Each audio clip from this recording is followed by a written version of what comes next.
Vendredi 4 novembre 2011, bienvenue dans la revue de presse de l'Union maritime et fluviale de Marseille-Fos.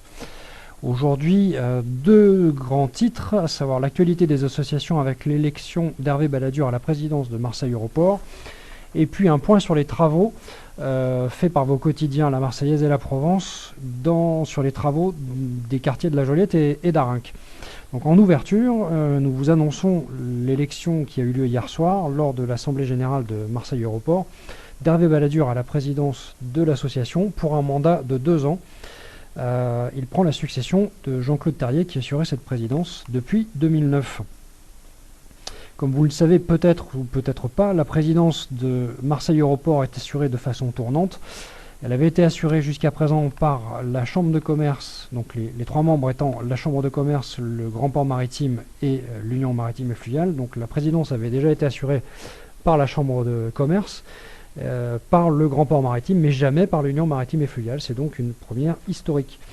Le bureau a été constitué par les représentants ou des représentants des deux autres institutions membres, à savoir Dirk Beckart, qui a été nommé secrétaire pour le Grand Port Maritime, et Jean-François Suez, qui a été nommé trésorier et qui représente la Chambre de commerce. Donc le deuxième chapitre de cette revue de presse, ou de ce journal parlé, on va dire, puisque c'est un petit peu plus large qu'une revue de presse aujourd'hui, c'est un point sur les travaux à la Joliette et à Arinque, qui est fait par la Marseillaise en page 4 et la Provence en page 6. La Marseillaise se concentre sur le début de la destruction de la passerelle de la Joliette. Les travaux de destruction, de démontage ont commencé hier pour ceux qui ont pu en être témoins.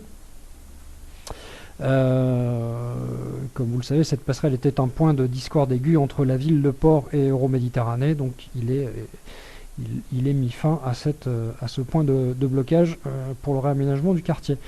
La Provence vient de façon un petit peu plus large sur une double page, sur pardon. La Provence revient donc sur la destruction de la passerelle et s'étend un petit peu plus sur le projet d'aménagement du J1 dans le cadre de Marseille-Provence 2013, donc le J1 qui est le hangar qui abrite maintenant les nouveaux locaux de l'IFEP, dont le premier étage au niveau de l'IFEP va être réaménagé pour pouvoir accueillir des œuvres d'art, ou en tout cas être mis à disposition de l'association Marseille-Provence 2013 pour qu'elle-même réalise des aménagements qui permettront d'accueillir des œuvres d'art et du public. Il est aussi question de l'ouverture ou non au public de la digue du Large durant l'année de Marseille-Capitale. En ce qui concerne la Joliette et plus près du Fort Saint-Jean, la Provence fait une page quasiment complète sur la construction et l'avancée des travaux du Centre régional de la Méditerranée, qui est ce bâtiment à l'architecture novatrice, qui a une avancée au-dessus d'un bassin d'eau, donc comme un surplomb au-dessus d'un bassin d'eau, qui lui-même se situera au-dessus de l'amphithéâtre où se tiendront les conférences et les ateliers. Donc un point intéressant sur l'avancement de ces chantiers. En ce qui concerne Arinque maintenant, la Provence fait un retour sur l'avancée des travaux des 3 tours qui vont être livrés d'ici à 2014 ou 2015, à savoir la tour Jean Nouvel, la tour d'Yves Lyon et la tour de Jean-Baptiste Pietri, qui respectivement mesureront 135 mètres pour la tour Jean Nouvel, 113 mètres pour la tour d'Yves Lyon et 99 mètres pour la tour de Jean-Baptiste Pietri.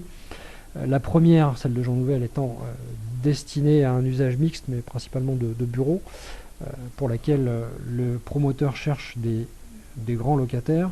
La tour d'Yves Lyon, elle, sera destinée à de l'hôtellerie de luxe, et la tour de Jean-Baptiste Pietri à du logement de grand standing. Je cite le quotidien. Donc c'est tout pour l'actualité de vos quotidiens. L'actualité législative et réglementaire, pas d'avis paru au JORF d'aujourd'hui. Écoutez, c'est tout pour aujourd'hui, en espérant vous avoir informé. À lundi.